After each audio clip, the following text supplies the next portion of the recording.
pessoal, eu sou o Ricardo, esse é o blog Pretexto. O nosso primeiro convidado de 2015 é um professor historiador, ele é doutor em História. E as palestras que eu já assisti dele são sensacionais. Professor Leandro Carnal, professor, muito obrigado, viu, por ter aceitado o convite do Pretexto. Eu é que agradeço o convite, Ricardo.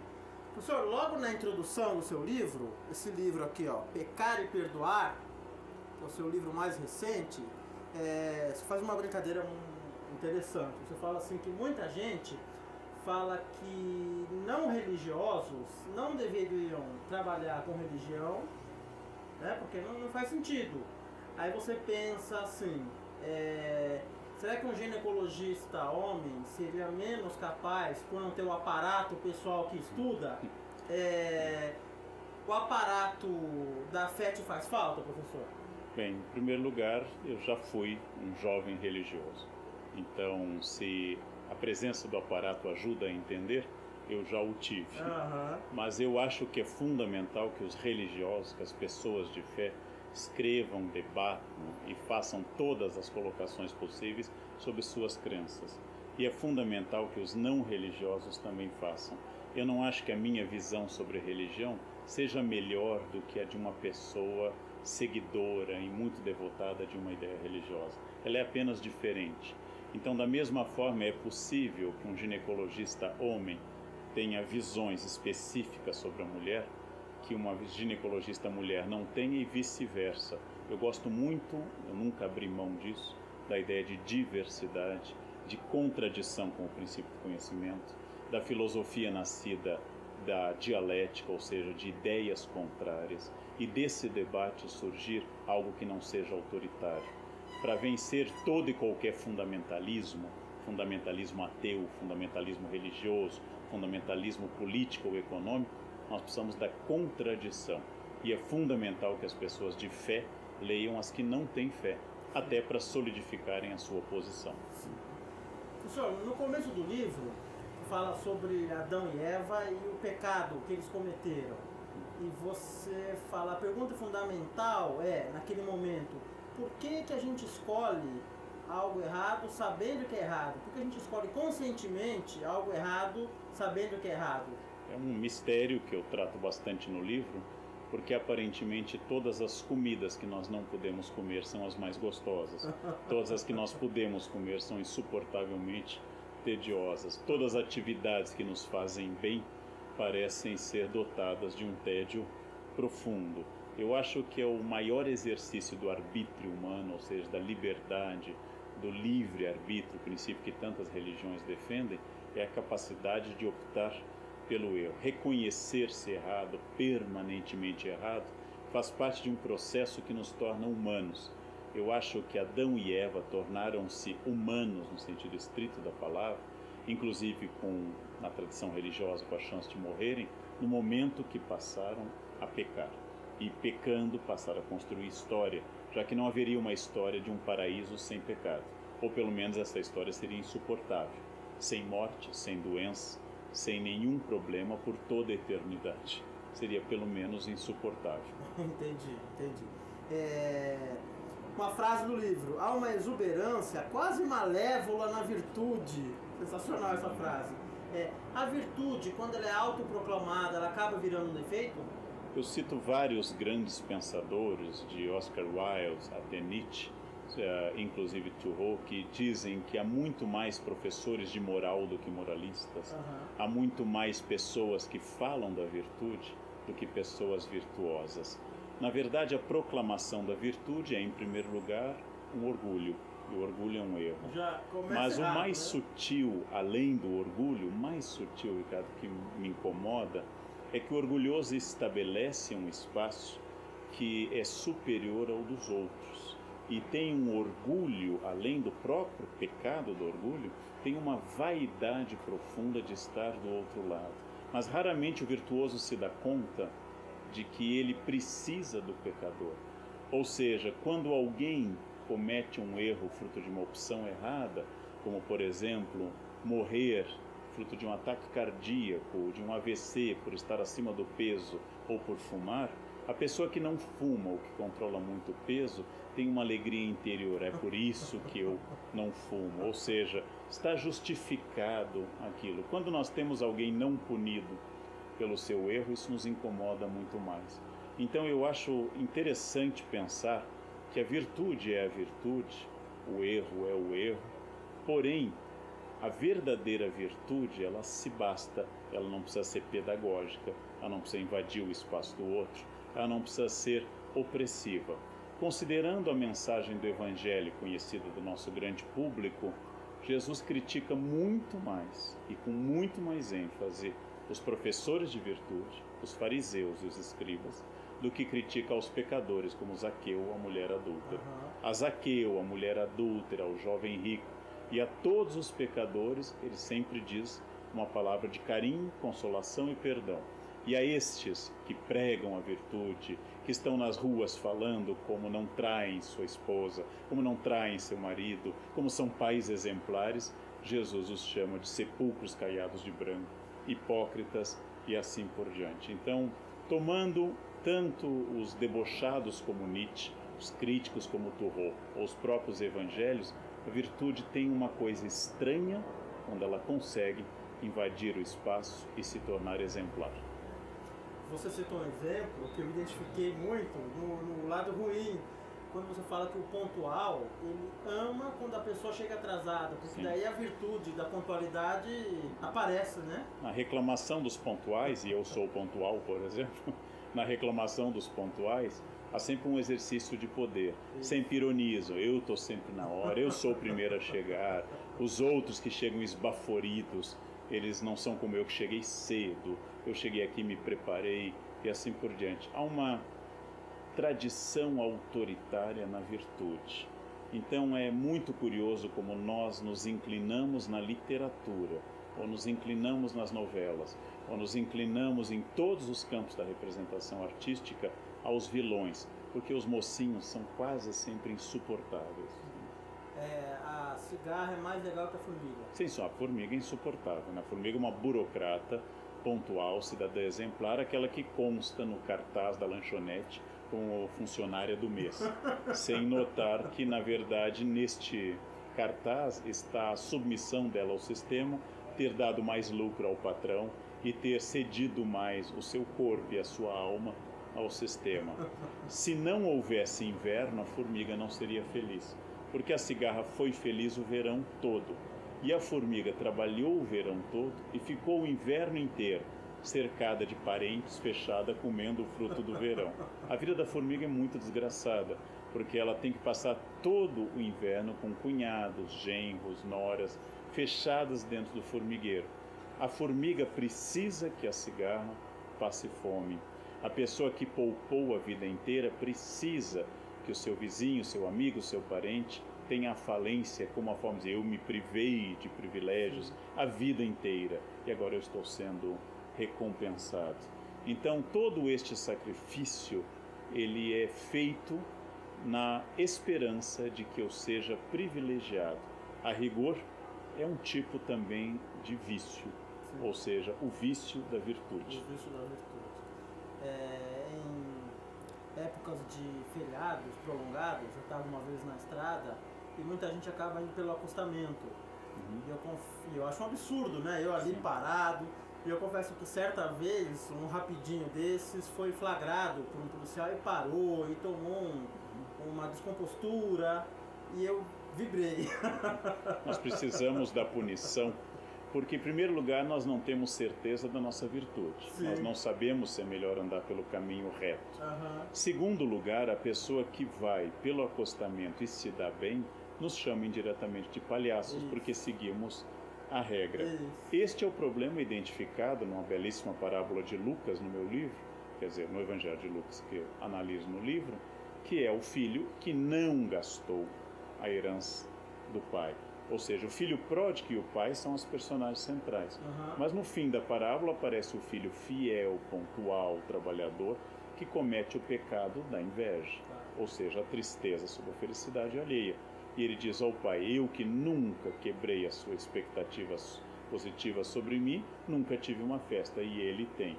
Ou seja, o filho devotado e fiel, precisa que o filho pródigo morra como criador de porcos, porque só assim a sua virtude se justifica. Ser virtuoso sem proclamar, ser virtuoso sem impor ao outro a virtude, ser virtuoso sem ser autoritário, ser virtuoso porque você é convencido da pontualidade, ou de ser um bom motorista, ou de ser um marido exemplar, é um exercício muito complexo. A melhor coisa é ser virtuoso para triunfar sobre os errados. Sim. Nessa parábola do filho pródigo, o irmão mais velho, ele era um professor de virtude, né?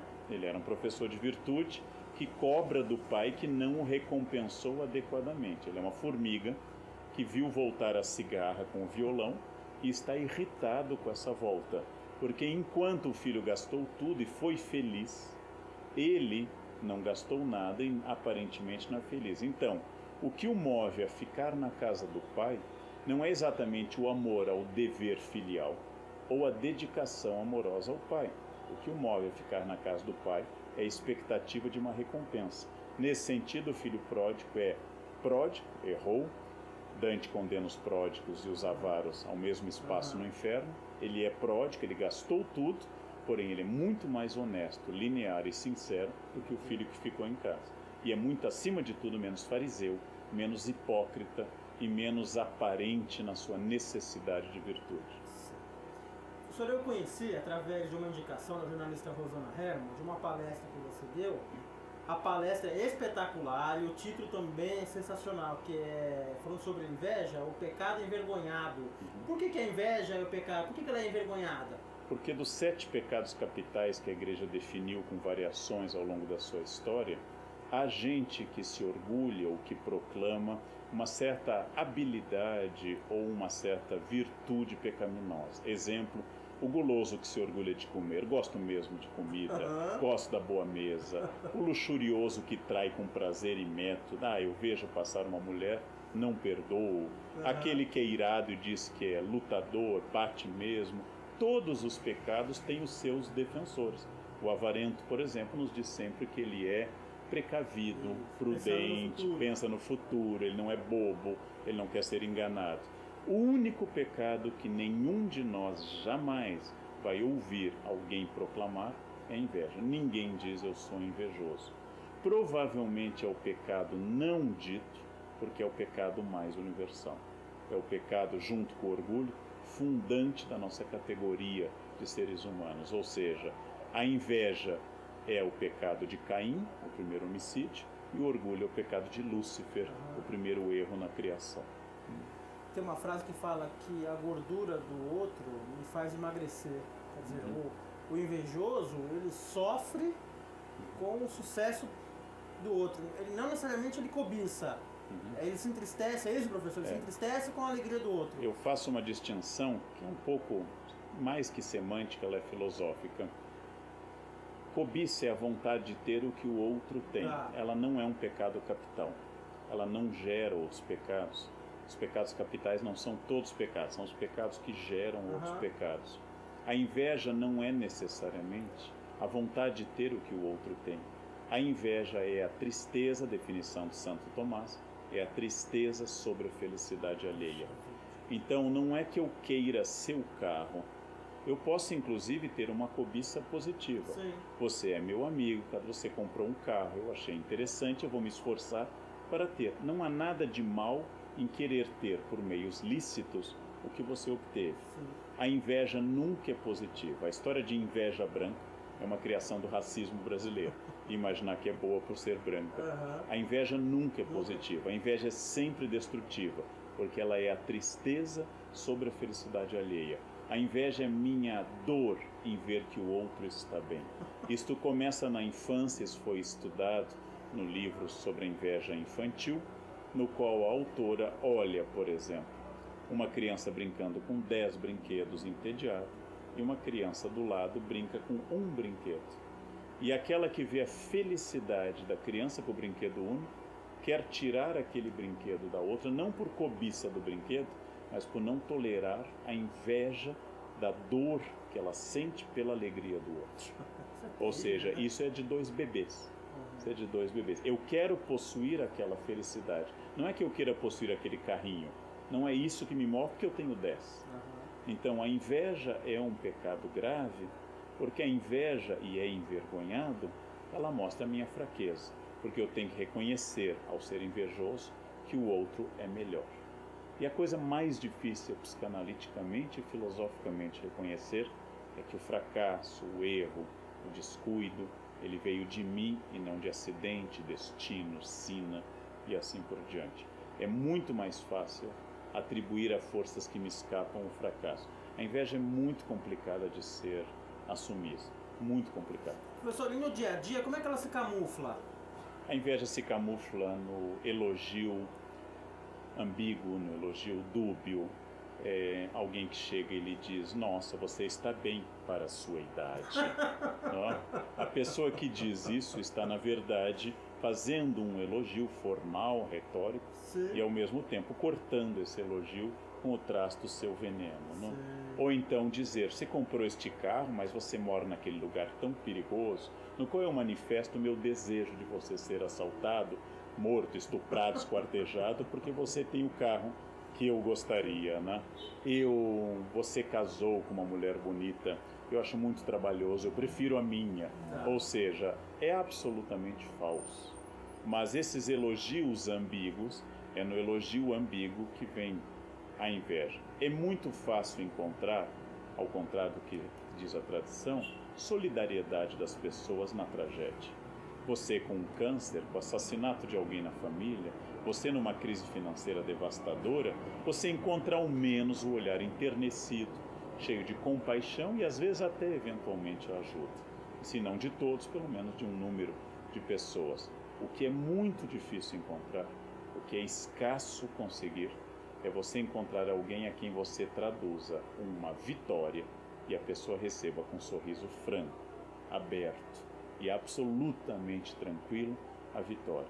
Então, se eu lhe digo, Ricardo, que eu estou mal, que eu estou com pouco dinheiro, que eu estou sozinho, que meu corpo está ruim, você vai me abraçar e dizer: cara, não pense isso, onde já se viu? Mas se eu disser: nunca ganhei tão bem, estou com o melhor corpo de toda a minha vida, estou cercado de quem eu quero, você vai estranhar. É no teste do sucesso que se mede o invejoso. E a inveja acontece para quase todo mundo, porque quase todo mundo não atingiu o patamar que gostaria de ter atingido. Logo, não é fácil lidar com pessoas que atingiram este patamar. A inveja tem cura?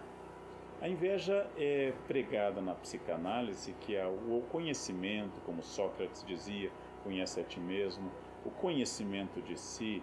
Quando eu sinto a inveja, eu tenho que refletir que o espaço da falta do outro é um espaço que fala de mim, ou como dizem os místicos medievais, cada dedo apontado para você tem 3 apontados para mim. De que eu tome consciência que os defeitos que eu tenho, que os problemas que eu enfrento, são problemas meus, que o outro não tem nada a ver com isso, que o outro apenas está indicando um caminho da minha dor que eu tenho que enfrentar. No caso dos religiosos, eles dizem com toda clareza que os dons que você tenha e que eu não tenho, eles são dons de serviço. Se você, Ricardo, ganhou uma capacidade de trabalho excepcional, se você tem uma saúde extraordinária, se você tem uma inteligência aguda, isso não é um privilégio, mas é porque mais será cobrado de você, mais se espera de você, segundo a parábola dos talentos. A quem muito foi dado, muito será cobrado. A quem pouco foi dado, pouco será cobrado. E se esses dons são atributo de Deus, você não tem por que invejá-los, porque se você é jovem, bonito, rico e feliz, muito mais será cobrado no dia do juízo do que de mim, que sou velho, sou feio, sou pobre e assim por diante. Logo, dizem os religiosos, que é um peso a virtude ou o privilégio ou a capacidade dos outros, porque é dada a serviço. E por fim, na cultura popular, fora da teológica, da psicanalítica ou filosófica, existe a defesa. Como a inveja é um mal que vem pelo olho, você deve usar amuletos de olho. Por exemplo, o olho grego ou turco. Por exemplo, ervas que tenham defesa, como vaso de 7 ervas. E o que é mais curioso nessa cultura popular, que este vaso que tem alecrim, que tem espada de São Jorge, esse vaso que tem Comigo Ninguém Pode, ou Guiné também, este vaso tem plantas de diferentes necessidades de água. E graças a esta diferença hídrica, uma dessas plantas, ou várias, ou quase todas, morrerão. Porque não é possível você regar o vaso por igual. E aí quando morre, comigo ninguém pode, que exige muita água, ou morre o alecrim, que exige pouca, você diz, viu? Foi a inveja que fez secar essa planta. E assim funciona a cultura popular. Colocar uma figa sob o plexo solar, rezar uma oração que deseje que você receba toda essa energia, são todos recursos para falar de um mal antigo. Muitas pessoas têm medo, que é o olho gordo, que é a inveja, que é a energia negativa de quem deseja algo do que nós temos. Tem uma frase do Muhammad Ali que eu gosto muito, já usei algumas vezes aqui no blog, que fala assim: às vezes eu tento ser modesto, mas aí começam a me faltar argumentos. O que é invejável no professor Leandro Carnal? O que eu posso invejar do professor Leandro? Que eu não tenha mal de Parkinson como Muhammad Ali, porque eu não ofereci minha cabeça a levar soco a vida inteira. Então eu não o invejo, por exemplo. Não o invejo. Acho que apanhar a vida inteira, mas ele se transformou numa lenda. Ele seguiu sua convicção pessoal de Cassius Clay para Muhammad Ali ao voltar à tradição ancestral dos seus tradicionais, que era o islamismo, né? Eu acho que a inveja é universal e as pessoas invejam e eu invejo as pessoas. Eu já fui surpreendido várias vezes com sentimentos de olhar alguém que parece que não fez tanto esforço quanto eu num campo e consegue tal coisa. Isso vai desde as pessoas que comem brigadeiro todo dia e têm abdominal definido, até as pessoas que ganharam dos seus pais apartamentos, carros, enquanto que eu tive que fazer um esforço titânico para tudo isso, não? Então temos que lidar com isso. O espaço da contradição é o espaço que nós temos que lidar, é o espaço do humano. Ninguém é isento disso. Eu só temo profundamente cada pessoa que me diz que não inveja nada, que graças a Deus é uma pessoa que nunca desejou nada da felicidade, que quer que os outros sejam felizes. Essas nós devemos fugir correndo, porque essas sequer têm consciência do seu sentimento. Nós disputamos desde o berço com os irmãos, nós disputamos em sala de aula, nós disputamos na rua, nós disputamos no trânsito. Nós não somos anjos tangendo uma lira num paraíso. Nós somos seres humanos com oscilações as mais variadas dentro de uma sociedade cheia de problemas. O que me irrita às vezes em comentário das pessoas, sobre mim ou sobre os outros, é que elas elogiam uma habilidade e não identificam o esforço dessa habilidade. Entendi. Então, quando dizem, por exemplo, que eu toco bem piano, eu me formei em piano, elas ignoram que isso significou, dos 7 aos 21 anos, sentar durante horas num banquinho, de forma monótona muitas vezes, sábado e domingo, num momento em que as pessoas estavam correndo na rua e se divertindo, eu estava lá executando Scala e exercícios do Anon e do Czerny. Ou seja, elas acham que isso é um dom, um talento, algo que surgiu como Minerva na cabeça de Júpiter. Então, quando elas falam, mas você fala bem tal língua, de onde ela acha que veio essa habilidade, não? Agora, invejar o produto pronto e não invejar o método para chegar ao produto pronto, isso é um pouco irritante. Isto eu ouvi muito a vida inteira, isso sempre me irritou. Poderiam invejar, e eu acho que seria lícito, dizer, eu invejo sua capacidade de sentar por tantas horas sábado à noite e decorar declinações em latim. Isso eu acho que pode ser invejável. Mas invejar o resultado, porque para tudo há um preço. Para cada pessoa que venceu na vida, há uma parcela da alma que foi vendida ou feito leasing. Ou seja, a pessoa atribuiu um pouco de si ao mundo para poder obter isso. Para cada concessão e para cada vitória, há um preço. E este preço é um pouco problemático reconhecer. Porque se eu invejo a sua habilidade pronta, é mais fácil. Porque aí eu estou dizendo que você a tem ou não tem, é uma injustiça. Agora, se você se esforçou por ela, eu sou apenas um preguiçoso e invejoso. E aí são 2 defeitos, não um só. Não? Professor Leandro Carnal, tem uma frase Tem uma frase interessante no livro, você fala assim: somos uma civilização de mimados.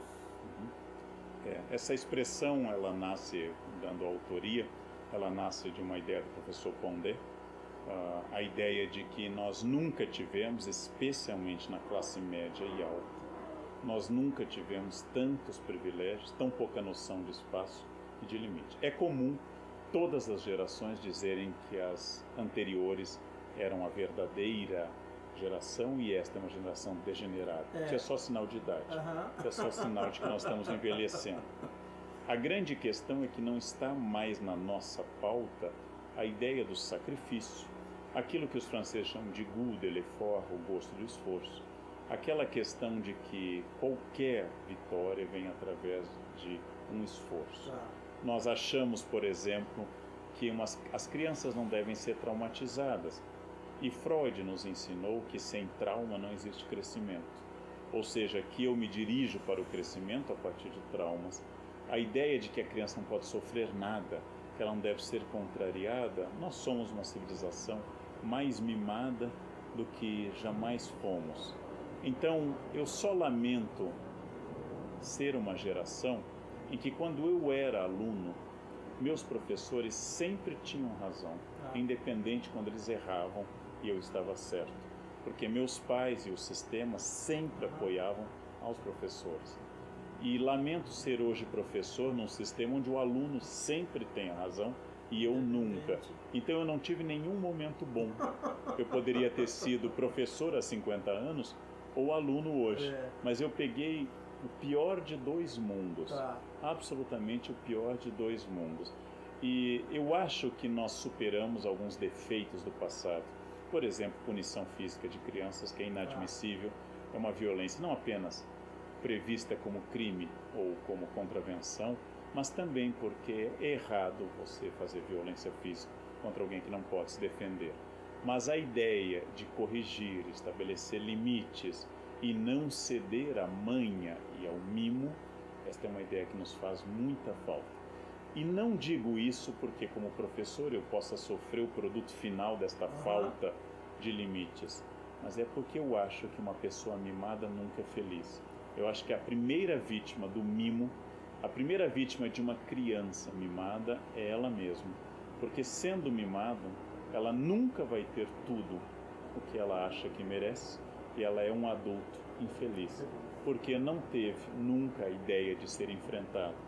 E como a vida vai enfrentá-lo muito, vai ser um adulto infeliz.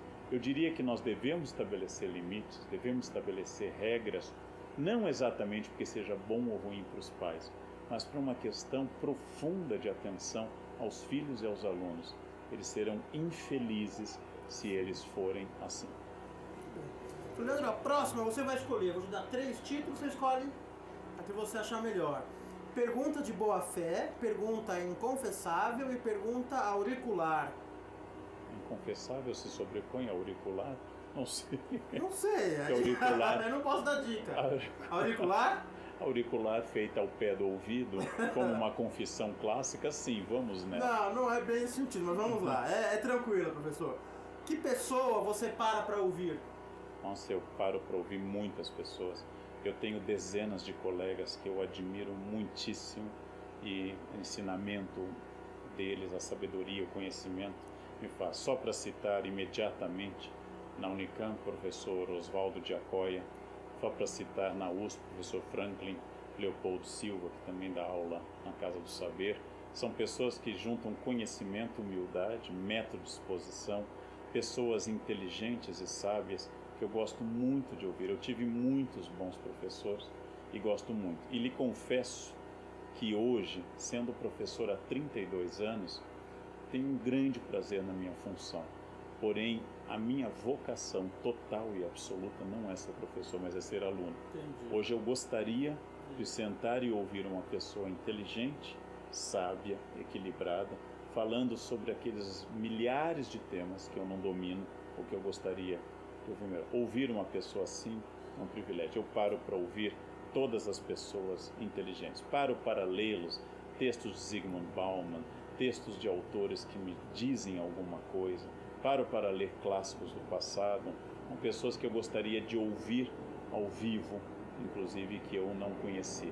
Dizem que Nietzsche colocava fraque à noite para ler Platão e dizia que para ler os clássicos nós tínhamos que estar como ele for, a rigor. Mas são uma grande companhia. Eu gosto muito de ser aluno e gosto de ser professor. Se eu pudesse escolher hoje, eu percorreria o mundo em busca de palestras das milhares de pessoas que nesse planeta de bilhões de pessoas têm essa sabedoria e este conhecimento e sabem ensinar de forma humilde.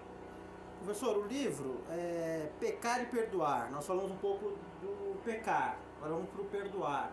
Por que é difícil perdoar? Porque, em primeiro lugar, o nosso eu é de uma força extraordinária. Perdoar é um exercício de domesticação do eu. Perdoar é sair do pedestal. Perdoar é dizer que a ofensa que me fizeram não foi assim tão grave. Perdoar porque permanentemente nosso defeito é achar que o mundo está nos enfrentando, que o mundo está contra nós. É preciso perdoar e perdoar de forma sistemática, mas é um exercício muito complicado, é um exercício difícil. Eu acho que são poucas as pessoas que conseguem. E eu aprendi, eu descrevo no livro, que é muito fácil perdoar quando a agressão vai num setor que eu considero controlado. Então, quando atacam aquilo que não é um ponto meu de insegurança, é muito fácil. Quando atacam um ponto meu de insegurança, é muito difícil, né? Então, são questões muito complexas. Mário de Andrade, que será o tema da Flip este ano, sofreu diversas ofensas e críticas duríssimas. E um dia um de seus amigos, um amigo ambíguo e agressivo, que era Oswald de Andrade, jogou sobre ele uma crítica e uma pecha em 2 pontos que eram inseguros para o Mário. Chamou-o de bonequinha de piche. E ao chamá-lo de bonequinha de piche, fez uma referência dupla a uma questão étnica e sexual que eram muito incômodas para Mário, mulato e homossexual. Mário nunca o perdoou e ao morrer em 45 foi expresso, não queria que Oswald de Andrade fosse ao seu velório. Ou seja, Mário que perdoou todas as chatices da Tarsila, Mário que perdoou toda a pegação de pé da Anita Malfatti, não conseguiu perdoar o semi-amigo Oswald de Andrade, que era muito cáustico e violento com todos, exatamente porque pegou no ponto que era difícil para ele. Isto é realmente complicado.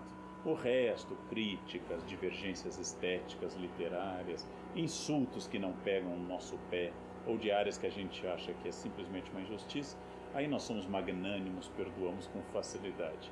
Então, se você perdoa com facilidade, provavelmente é que você ainda não foi realmente ofendido. Entendi. No ponto que ele incomoda e machuca. Que pergunta eu faria para você que seria considerada imperdoável? Não, Ricardo, essa pergunta não dá. Eu acho que as pessoas, quando estão entrevistando alguém que é de uma área de conhecimento, tem uma tendência no Brasil às perguntas pessoais, que eu acho sempre estranhas. Então você está dando uma palestra sobre religião na era helenística, na simbiose dos cultos pagãos com os cristãos, e alguém pergunta, mas o senhor é católico? Então, eu acho isso de uma mediocridade pequeno-burguesa. É possível e importante situar um pouco o intelectual dentro de uma historicidade. Claro. É importante saber que Nietzsche era alemão, era importante saber que a mulher de Sócrates era Xantipa, era importante saber que Platão era um atleta de onde vem seu apelido de ombros largos Platão. Mas isso, os ombros largos de Platão não definem os diálogos ou o banquete. Nada influenciaram, né? Acho que até pode se estabelecer uma relação e entender que há fatos históricos e conjunturais, mas é uma verdadeira obsessão. Eu sou interrompido às vezes numa aula sobre o estilo gótico medieval tardio flamboyant para saber a minha idade, né? Independente da minha idade, que agora será daqui a pouco 52, eu não vivi o estilo gótico, realmente. Então, se eu tiver 18 ou 100, eu continuarei não tendo. Entendi. Isso. Mas é uma obsessão pequeno-burguesa, especialmente brasileira. Tá. Na França, onde eu estudei, em outros lugares, as pessoas são capazes de conviver anos numa faculdade só sabendo o sobrenome do professor. É possível ver virtude na nossa bisbilhotice. É possível dizer que nós temos um interesse mais pessoal, mas quase sempre defeito, realmente. Ou como eu nunca vou esquecer, que há mais de 30 anos, dando aula no ensino médio, sobre doutrina de segurança nacional, numa turma de ensino médio do interior do Rio Grande do Sul, falando de doutrina, de repente um aluno levanta a mão: professor, você acha que o homem vem do macaco? Não. E eu tive vontade de pensar no seu caso ou no geral. Generalizando. Espécie humana. Mas só tentei responder adequadamente que o tema da aula era doutrina de segurança nacional. Não. Mas é muito comum esse tipo de pergunta totalmente fora de esquadro. Né? Professor Leandro Carnal, eu já tive dificuldades com alguns entrevistados na hora de pesquisa, porque não tinha tanto material para poder pesquisar. No seu caso foi o contrário, né? Você fala você é especialista em, por exemplo, cultura americana, gosta muito dessa cultura dos Estados Unidos, né? De estudar sobre ela, de falar sobre ela. Fundamentalismo religioso, a questão do Ocidente e do Oriente, eu vi palestras suas, a questão do mito da terceira idade, da melhor idade, outros pecados que você fala mais, por exemplo, sobre o orgulho. Quer dizer, eu tive dificuldade para escolher qual é o tema da nossa conversa hoje, que eu acabei optando pelo livro. Eu gostaria de, num futuro, não imediato, um futuro talvez um pouco mais a médio prazo, de retomar esse nosso contato. Eu queria que você já escolhesse sobre qual assunto eu poderia tratar com você, que assunto você quer tratar para o pessoal que assiste Pretexto. É interessante, né? Nós não concluímos a entrevista, você já está pedindo mais. Isso é uma característica também brasileira. Brasileira, não é? Claro, né? Nem acabou ainda o processo e você já está demandando mais. Em geral, os temas que eu trato, eles despertam, como diz um filósofo da história, Benedetto Croce, eles despertam algum estado de alma em mim. Falar sobre envelhecimento é quase falar em causa própria. Falar sobre os Estados Unidos é uma velha relação que eu tenho com a cultura norte-americana, e meu doutorado foi em História da América. Né? Eu tenho interesses e quando eu quero estudar um tema, como há pouco eu quis estudar o conservadorismo político, então eu sugiro um curso na pós-graduação para que eu possa ler bastante sobre o tema. Eu gosto de me desafiar a temas novos. Apesar de achar fundamental que existam pessoas que sejam ultra especialistas num único ponto, eu gosto também de voltar a uma tradição grega e uma tradição do Renascimento, que é do humanista. Então, eu acho que há riscos nisso e há problemas, mas eu gosto muito dessa ideia de expansão. As ideias religiosas me tocam muito. E um dos temas que eu acho que interessa ao grande público é fundamentalismo religioso. Quer dizer, que leva alguém, em nome de Deus, a pegar uma arma e matar outra pessoa. Isto é um fundamentalismo que não precisa ser assassino. Eu posso ser fundamentalista sem ser jihadista ou sem ser extremista, mas esse tipo de fundamentalismo jihadista, que no fundo existe em todas as religiões, o que leva alguém a matar em nome de Deus, é uma coisa curiosíssima para se pensar, porque é um mistério. É um mistério. E por que pessoas saem do Canadá, da Europa e até do Brasil e vão para o Iraque ou para a Síria para se juntarem ao Estado Islâmico? Acho também uma coisa quase fascinante para imaginar que poder de atração tem essa ideia sobre jovens. Entendi o recado, a dica. Professor Leandro Carnal, muito obrigado, viu? Porque você foi muito gentil. Estamos aqui na Casa do Saber. Daqui a pouco você vai dar uma palestra. A gente veio aqui um pouquinho antes. Muito obrigado pela gentileza, pela Eu que agradeço, Ricardo, pela conversa. Espero que tenha sido útil a todos que seguem o seu blog. Foi sim. Conversei então aqui com o professor e pianista Leandro Carnal. A gente volta em breve com mais um bate-papo do Pretexto. Até mais.